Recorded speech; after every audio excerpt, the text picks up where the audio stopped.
అందరికీ నమస్కారం. నా పేరు బద్రి. 108 దివ్యదేశాలు సిరీస్లో భాగంగా మనం తేన్ తిరుప్పరై దివ్యదేశం గురించి తెలుసుకుంటున్నాము. ఆలయ ప్రాంతీయ పురాణం ప్రకారము విష్ణువు భూమిపైకి వెళ్ళి భూదేవితో నివసించడంతో విష్ణువు భార్య అయిన లక్ష్మీదేవి ఒంటరిగా మిగిలిపోయింది. లక్ష్మీదేవి తనకు భూదేవి అందాన్ని ప్రసాదించమని దుర్వాస మహర్షిని ప్రార్థించింది. ఋషి విష్ణువుతో ఉన్న భూదేవిని కలవడానికి వెళ్ళాడు. ఋషిని చూడనట్లు నటించింది భూదేవి.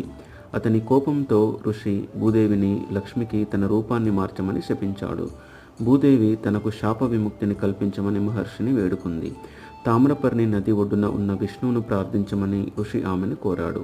ఒక అమావాస్య రోజు ఆమె నదిలో ప్రార్థన చేస్తున్నప్పుడు ఆమెకు చేప రూపంలో ఒక జత చెవిపోగులు కనిపించాయి.